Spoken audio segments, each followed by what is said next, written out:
Olá, gente, vocês da revista Master Magazines. Eu estou aqui com a lenda viva do esporte, que é o Carlos Machado. Olha, eu já tinha entrevistado todo mundo da família, menos ele. E no dia que eu fui, eles disseram, olha, ele não está aqui hoje, eu não tive essa oportunidade. Mas agora ele está aqui presente. Carlos, diga alguma coisa boa para o pessoal que faz arte marcial lá no Brasil, que tem um sonho grande de poder se desenvolver ao nível que você chegou. Então o que acontece é o seguinte, consistência, disciplina e estabelecer os seus objetivos em etapas. Você primeiro tem que se aprimorar. Quando você se aprimora, a segunda etapa é ajudar os outros a se aprimorarem. E quando você junta os dois, existe um crescimento muito maior.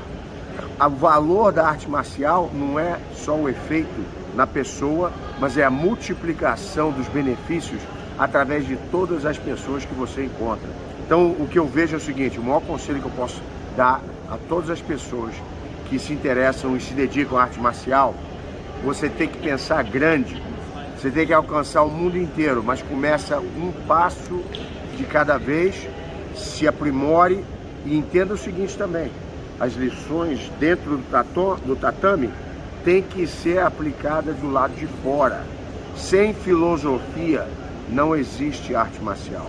Você querer educar só o corpo e não a mente e não o espírito, você está faltando. Tem que ter as três áreas. Excelente.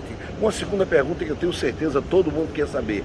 Como foi a sua vinda aqui para os Estados Unidos?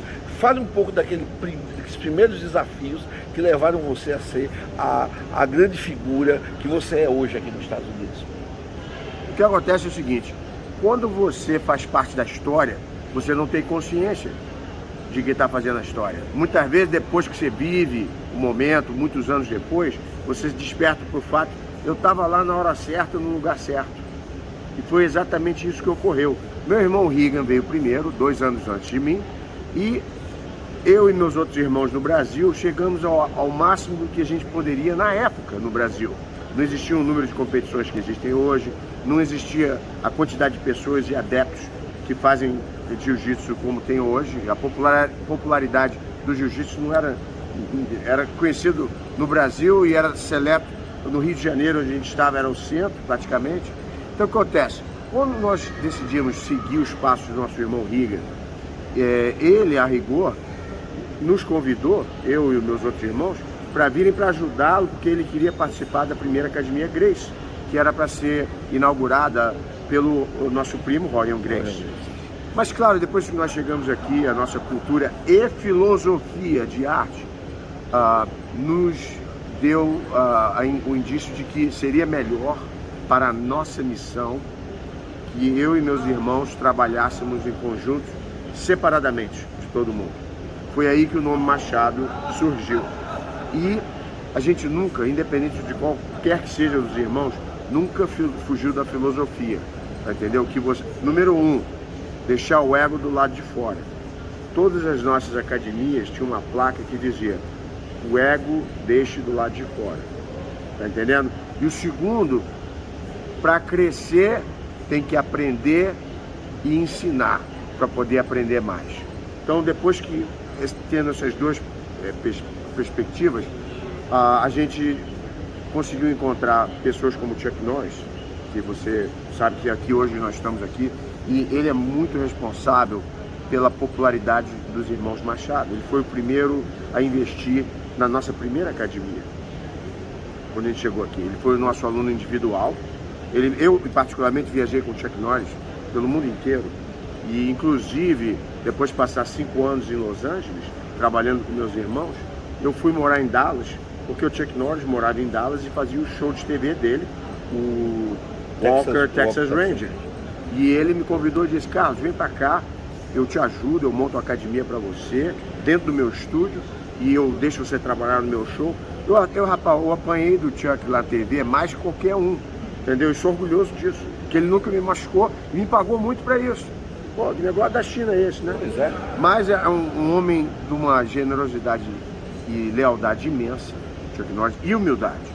E claro, eu vindo pro Texas, eu me tornei, muitos me chamam o padrinho do jiu-jitsu brasileiro no sudeste americano, Certo. Texas e tudo, porque não existia aqui ninguém com o meu grau de jiu-jitsu. Então eu cheguei aqui e tive que desbravar, começar do zero, entendeu? Hoje em dia eu tenho com o meu parceiro, o Adam, uma associação que tem quase 200 academias, tá entendendo? E a gente tenta incutir em cada uma delas a filosofia aliado ao conhecimento. Agora, uma coisa importante que muitas das pessoas que estão escutando não têm consciência é o seguinte: ser bom lutador é uma etapa, você ganha no ringue. Ser um bom empresário, você ganha na vida. Então existe uma separação às vezes, que as pessoas acham que você ser professor de jiu-jitsu significa que você não vai ganhar muito dinheiro. E não é que eu faço isso pensando em dinheiro, mas se você estrutura o seu trabalho e dá oportunidade a outras pessoas de vencerem através do seu trabalho, existe um efeito multiplicação que dá uma escala maior, tá entendendo? Mas eu queria só passar isso, independente de outras perguntas que você possa ter. Qualquer um que tem uma academia de jiu-jitsu tem que olhar a academia de jiu-jitsu como uma fonte de negócio, uma fonte de renda. Você tem que ser capaz de se autossustentar e não ter pressão financeira para poder ter a paz de espírito de se tornar ainda melhor dentro do tatame. Essa pergunta que eu vou fazer para você, eu fiz para todos os seus irmãos e eu fiz também para alguns outros brasileiros que eu entrevistei. O André Lima, o menino da capoeira que eu entrevistei, que é da Globo, até esqueci o nome dele, mas todos com quem eu falei, eu sempre disse, bom... Boneco? É o boneco? É o boneco. Pois olha, eu entrevistei o boneco na academia dele.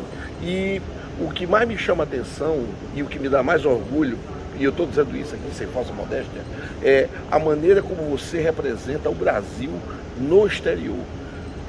A maneira como você se porta diante de uma câmara e a maneira como você divulga sua arte sem menosprezar nenhuma outra arte, mas acima de tudo, sendo um exemplo. Eu vi você hoje falar de manhã que Chuck Norris não é somente um herói nas câmaras, ele também é fora das câmaras. E é uma das coisas que eu observei, estou dizendo isso com a maior... uma das coisas que eu admiro muito na família Machado, por isso eu fui atrás dela para entrevistar. Então, como você conseguiu desenvolver essa habilidade de se tornar alguém que possa ser um espelho para outra pessoa? Porque eu acho que um artista marcial, ele tem que ser uma pessoa que é um espelho para outras pessoas.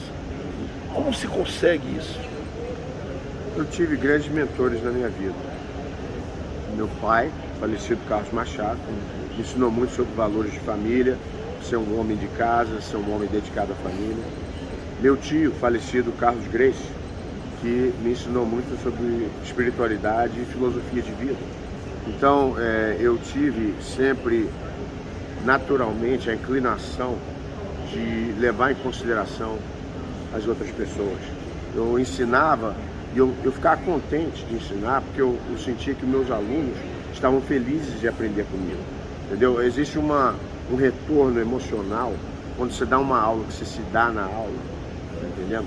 E faz uma diferença na vida da pessoa. O retorno é imediato, a recompensa é imediata. Claro que existe a parte também financeira, todo mundo tem que pagar a mensalidade da academia e tudo, mas eu acredito que todo mundo tem um propósito na vida, tá entendendo? O que acontece é o seguinte: quem é forte e confiante não precisa ser arrogante, tá entendendo? A humildade não é sinal de fraqueza.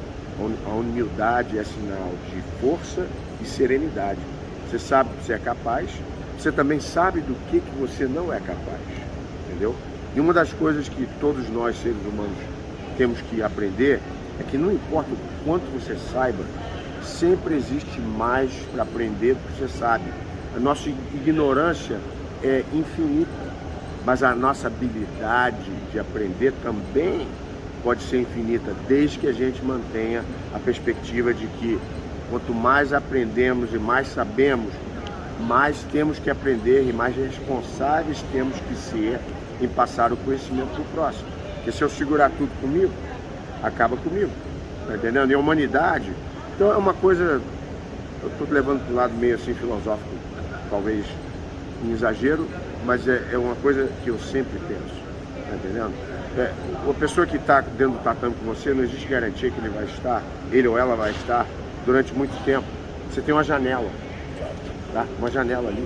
Então a janela do tempo ali, se ele está ali 1 ano ou 1 mês, ou 10 anos, ou a vida inteira. Eu quero que qualquer que seja o momento que o aluno esteja comigo, qualquer coisa que ele aprenda, que ele vai levar com ele, se ele nunca mais voltar. Tá entendendo? Então é um objetivo, um propósito muito maior do que apenas ensinar arte marcial.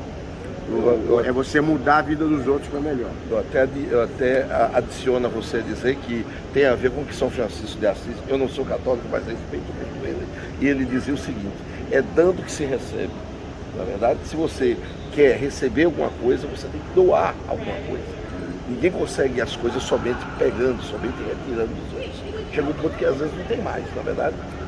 Mas nesse ponto também tem um outro ponto, que a gente aqui também, com a nossa ingenuidade, com a nossa boa intenção, muitas vezes, tanto eu quanto meus irmãos, tiveram pessoas que tomaram vantagem da gente, entendeu? Então, uma das coisas, para você dar, você tem que ter primeiro.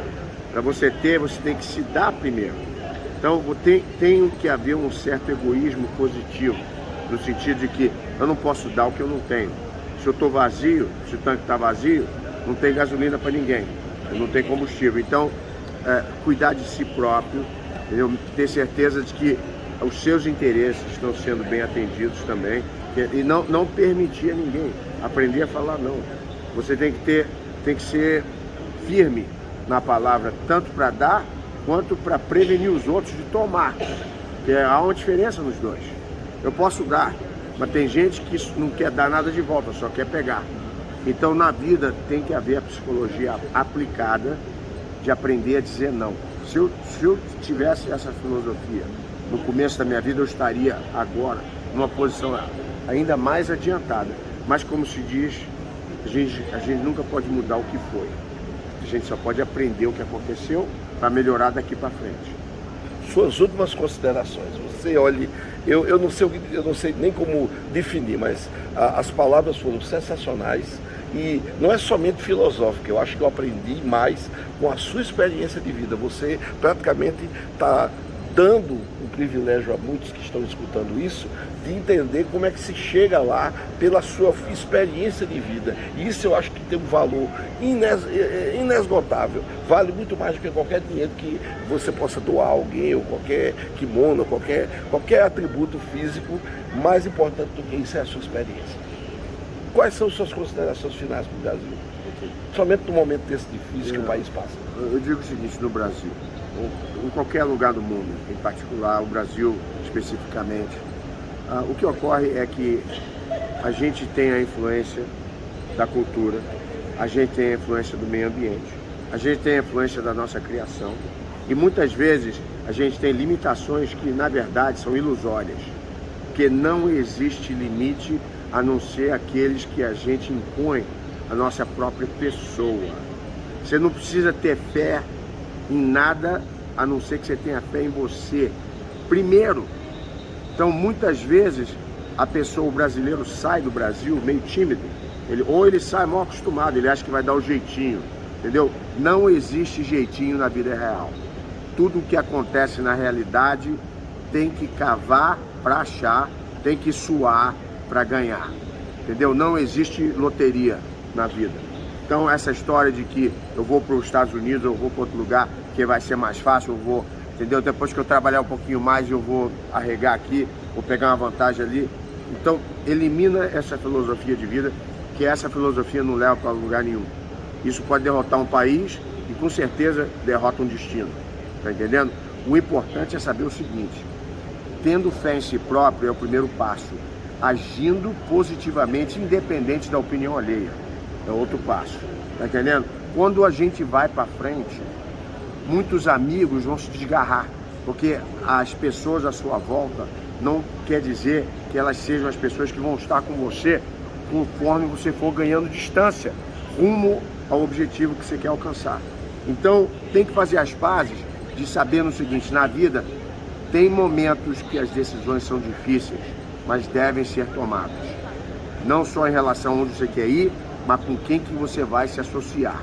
Tá entendendo? Agora, em qualquer momento da vida, eu digo isso por conta própria, nunca desista, porque a vida nunca vai te dar uma cruz mais pesada do que as suas costas podem carregar. Isso é uma lei bíblica, independente de religião, entendeu? A vida não vai te dar uma coisa acima das suas posses de arcar com aquela consequência, entendeu? Então, se a cruz está pesada, carrega de cabeça em pé, tá entendendo? E quando cair, nunca olha para baixo, olha sempre para cima. Nunca perca a fé em si próprio.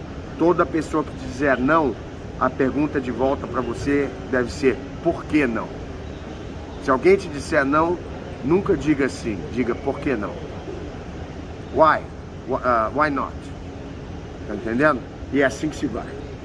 Pessoal, eu tive esse privilégio aqui, acredito que todos vocês tenham tido também, e espero que essas palavras sirvam para dar não só ânimo ao país diante de uma pós-pandemia, mas também para que cada um entenda a importância que tem as artes marciais, porque pessoas com essa experiência nos ensinam muito, e eu agradeço não só a ele, como a vocês que estão nos ouvindo.